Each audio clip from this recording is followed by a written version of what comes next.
Svetlana Savitskaya's story doesn't begin in space. It begins in a home filled with the sound of engines and the smell of aviation fuel. Born in 1948 in Moscow, Svetlana grew up with a father who was a decorated Soviet Air Force commander. But his rank didn't hand her success. If anything, it set the bar impossibly high. She knew early on that the skies were her inheritance, but they weren't guaranteed. As a teenager, she wasn't interested in fashion or parties. She was obsessed with speed, with movement, with flight. By the age of 16, she was already parachuting, performing hundreds of jumps. And she wasn't gifted by luck. She trained harder than anyone around her, pushing through bruises, fear, and the constant reminder that aviation was a man's world. But she didn't care. She joined the Moscow Aviation Institute, learning engineering from the ground up. She wanted to understand every screw, every bolt, every aerodynamic principle behind flight. At the same time, she worked her way into the world of professional aviation, eventually joining a Soviet aerobatics team. Her piloting skills were unmatched. She flew like the aircraft was part of her body, sharp, precise, fearless.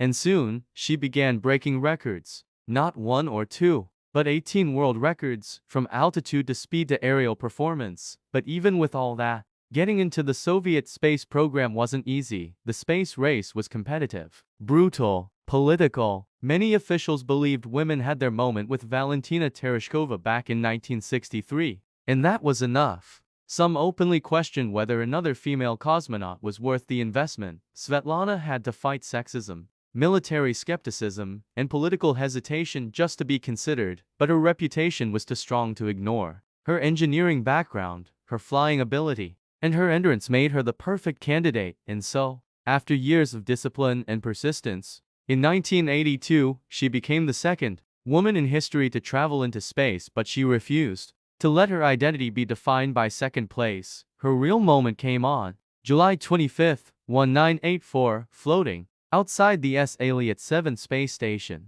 Svetlana became the first woman in human history to perform a spacewalk.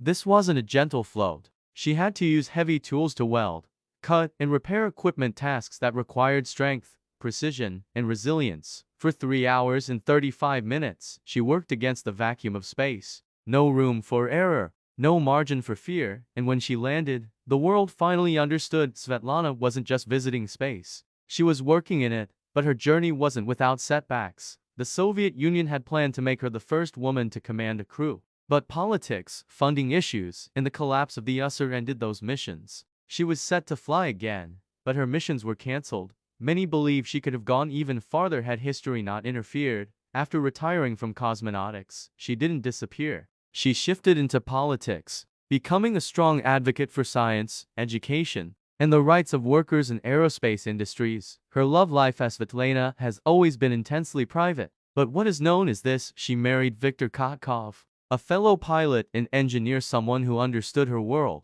her risks, and her passion for the skies. Their relationship wasn't built on celebrity. It was built on shared discipline, shared danger, and mutual respect. Together, they had a son, and by all accounts, she balanced motherhood with her demanding career, something that added yet another layer to her already incredible story. Her legacy: Svetlana Savitskaya wasn't just a cosmonaut. She was a parachutist, a test pilot, an engineer, a world record breaker, the first woman to walk in space, and one of the most skilled aviators of the 20th century. In a world that doubted women, she proved again and again that limits were meant to be broken. She didn't just touch the stars. She worked among them, and she left a blueprint for every girl who has ever looked up at the sky and thought, "I belong there."